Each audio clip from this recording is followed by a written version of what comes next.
Hi po. Kamusta po yung Dabsu? Kamusta po ba siya compared sa Benilde?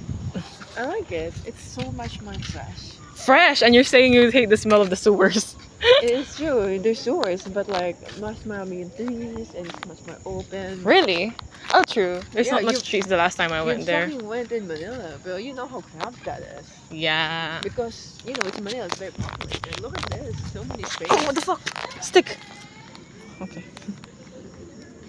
Ito sa stick. There's so Fake many news, fake news. spaces, like, Yeah, to be honest, konti nga lang to eh.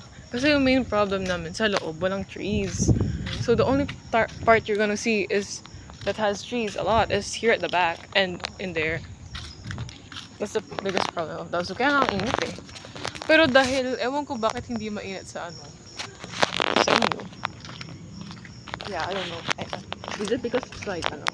But, what? Oh, ano? Ba't di mainit Diba? sa amin? When mas malalim Is it yung... is it because of like yung mga concrete walls? No, I think so. Mas Towering. malalim yun sa amin eh. So, it's supposed to be hotter, technically, right? Right. Right. So, I don't know. What do you think?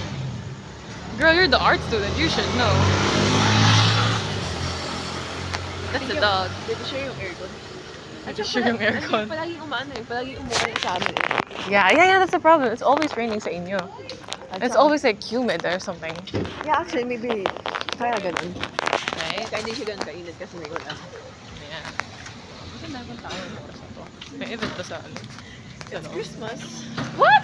No, it's not. I mean, yeah, but like, Nandun yung Christmas something to spirit. celebrate about. Christmas spirit. Wala yung ano, main gym ng Dabsu sa likod. Wala pa. No, I don't think we could. I don't think hindi na pwede.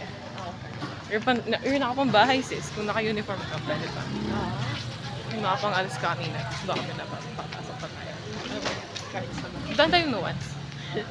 Gusto ko kasing nag-ilam sa maaga. Yeah, me too. But like when I'm tired, I just literally pass out. I don't even like, when I'm tired, sasabihin ko, pahinga muna ako. Tapos di na. Ligaw mamaya. Fuck you bro, I never woke up. That's that. That's today's vlog. Bye. Sa likod,